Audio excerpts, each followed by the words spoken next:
Greetings. This is Doc Ock coming to you live and direct tonight from Black Facts Headquarters Central with another story for you tonight from the heart of Africa. But before we begin, as always, we're just going to shout out a little reminder, even though we know we don't need this shout out a reminder because you know all too well what needs to be done in order for us to continue having all this fun. And number one thing on your list should be give us a like. Number two on your list should be to give us a thumbs up. And number three on your list needs to be to go ahead and subscribe to the Tubular Black Facts channel right here using the link right below. If you don't mind, that'll be real fine, and all of you will be good friends of mine. All right. Let me see. Okay, here we go here. Mutual gifts cement friendship.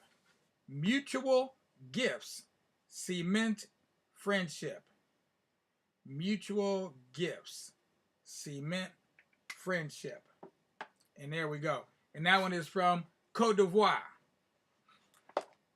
So go ahead and just ruminate on that for a minute while we read a story tonight.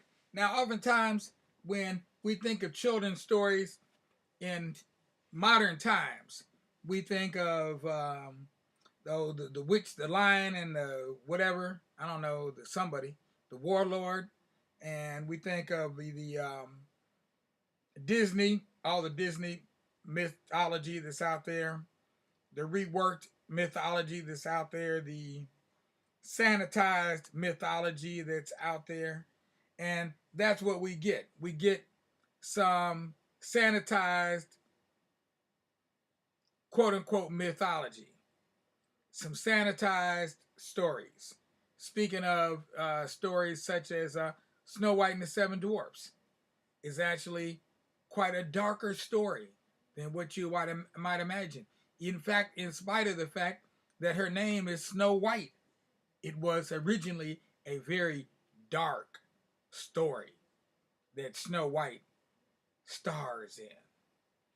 You have to check that out for yourself.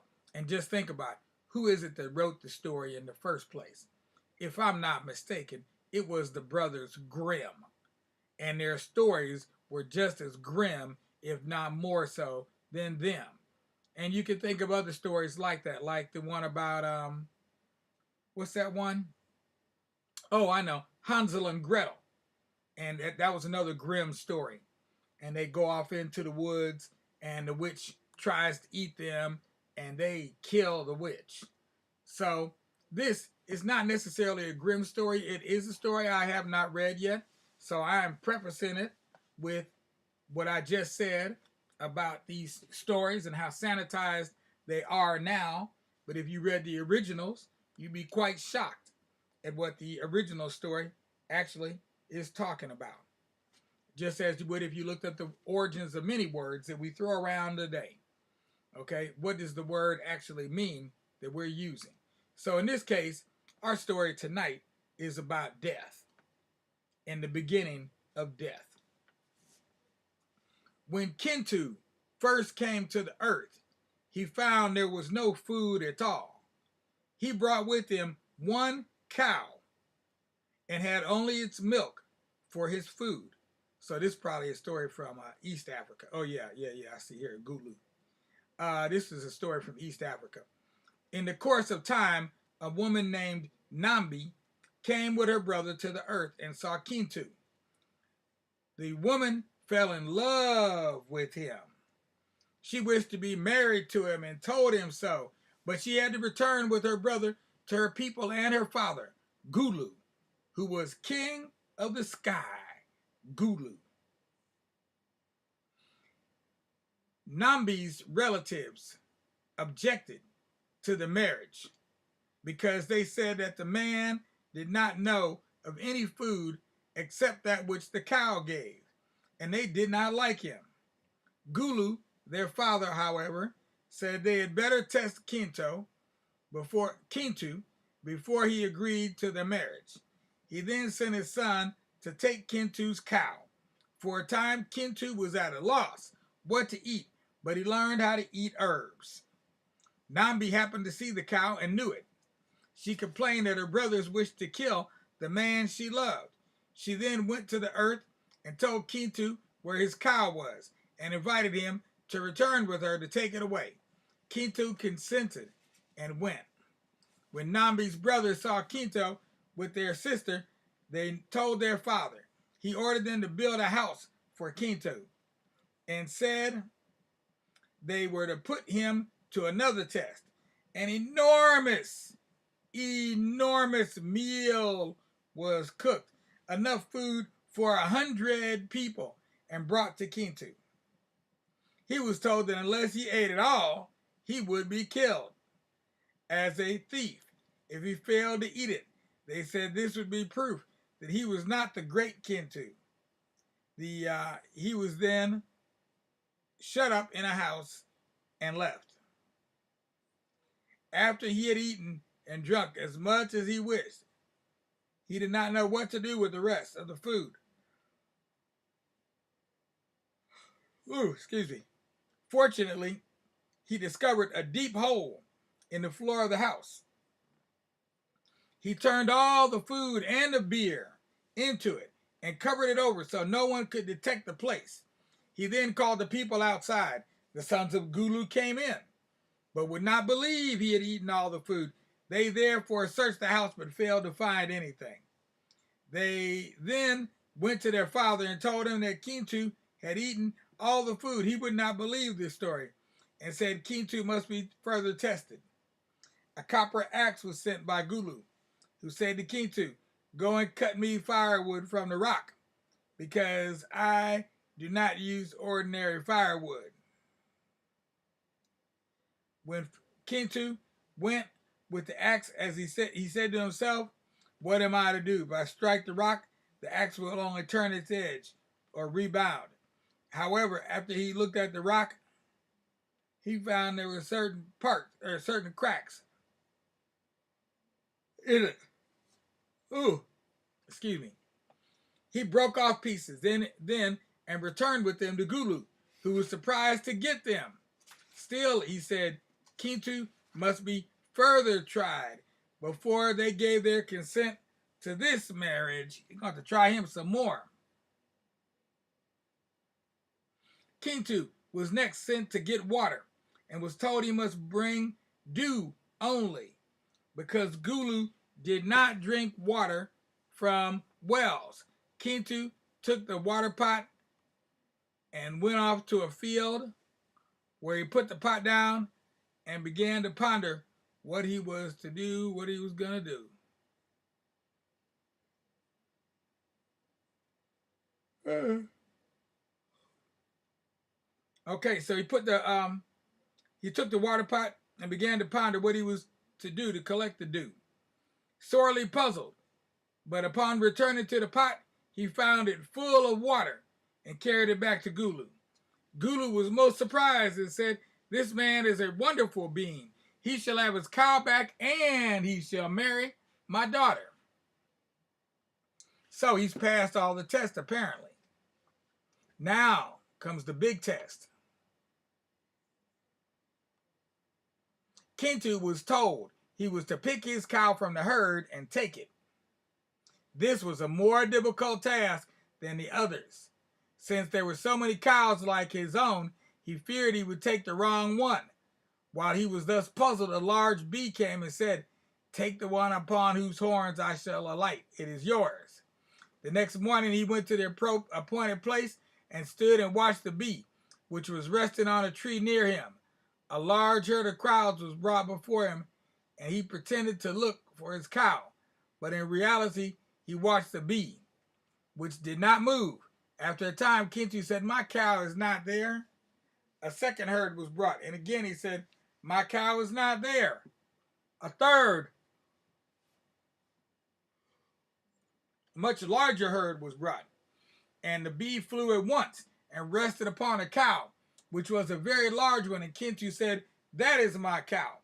The bee then flew to another cow And Kintu said, that is one of the calves from my cow. And so on to a second and third, which he claimed as the calves that had all been born during the crow's absence, the crow's time away with Gulu. Gulu was delighted with Kintu and said, you are truly Kintu. Take your cows. No one can deceive or rob you. You are too smart for that. He called Nambi and said to Kintu, take my daughter who loves you, marry her, and go back to your home. Gulu further said, you must hurry away and go back before death comes, because he will want to go with you, and you must not take him. He will only cause you trouble and unhappiness. Nambi agreed.